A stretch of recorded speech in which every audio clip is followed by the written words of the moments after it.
So we're opening PAX East here with the esteemed Sean Velasco of Yacht Club Games, and we're looking at Shovel Knight today, as you can probably see in the background here. Absolutely tremendous and beautiful game. We've been waiting for this for a while. Sean, how are you today? Doing really good. I mean, as you said, we're just opening up PAX, so this is like the very beginning of everything. We have 2 new levels today. We're way excited to show everybody, and it's just, I mean, the air is electric. We're way pumped, way pumped. That's the last time you showed off King Knight's level, That's right. which very much still a work in progress and such. Yep. What we're seeing today, what levels are they, and are they actually the final build of the game? Well, it's almost final. The 2 levels that we're showing today are, we're going to show the Lich Yard, which is the home of Spectre Knight, and we're going to do the Plains of Passage, where that's kind of like the introductory tutorial level, but then that's also, you're going to face the Black Knight in the end, like as a kind of like tutorial battle. The balancing of this is made for demo purposes, so it's a little bit easier. You'll have a little bit more health. You have some relics that you don't usually have in the main course of the game. And so all that stuff together is just kind of to give you a feel of it and not like beat you down with impossibleness like on the show floor, you know. Well, so let's talk a little bit about these relics. You guys were shooting Twitter pictures? What's wrong with me?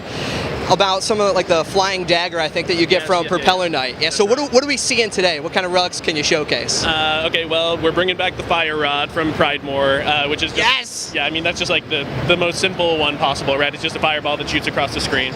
I think we're also showing off the Phase Locket, which is it's a locket that when you activate it, it turns you like invisible for a very brief period of time, so you can go by enemies. And I think we're also showing off the Propeller Dagger you're going to be able to play in this build, even though in the regular game you won't have it at this point. So it's kind of like a little sequence break. It's a little spoilerific, I guess. Maybe not spoiler, but you just get a good sense of what you can do in this game. So what else have we actually changed of this game so far? I mean, I don't want you to give away too much, but I know that you're talking about secrets. You want people to actually explore this game, replayability. What can we expect from Shovel Knight in full? Well, there are a lot of changes between this build, obviously, and last year's build. This build is essentially finished. The game it's just like in final testing, and it's like almost ready to kick out the door. It's so close, but some of the things that we've changed in the past year are, okay, well, for example, there's our checkpoint system.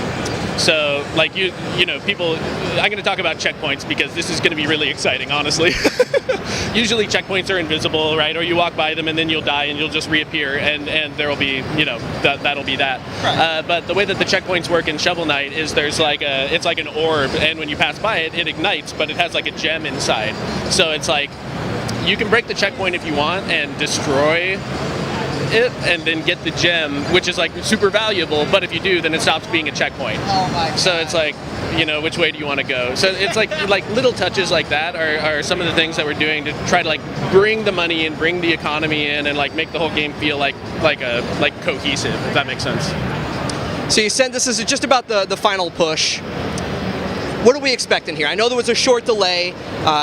Obviously, maybe not a definitive date, but when can we actually expect to see Shovel Knight? This year, I hope, right? Oh yeah. I mean, absolutely. This year, it's like I said before, it's in final testing. It's like I don't want to put any pressure on the guys back home that are like wrapping it up and working so hard. But it's like, I would say we're like weeks from submitting. Like it's so close. And then as soon as we submit it, then we'll be able to announce a release date, because we'll have a very clear picture of when the release will be. Fantastic. So, Sean, I appreciate all the information. So we're going to wrap it up with one question. Okay. You're still very much in the stretch of it, but what is your favorite crunch time food? What works for you? What? Yeah, your crunch time, man. Like, what food do you have to rely on? Oh, okay.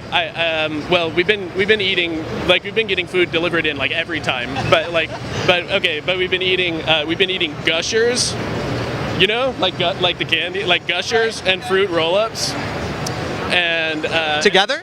Yeah, well, if you put, if you lay the Gushers down in a fruit roll-up and roll it up, then it's called a Gusher blunt, and that's like the most delicious thing possible. So we've been doing a lot of Gusher blunts. Fantastic. For crunch time. I believe that's probably going to be the only, the most unique food that we'll check here for the crunch time thing. Anyway, Sean, thank you so much. I really look forward to Shovel Knight. Absolutely. Appreciate it. Thank you.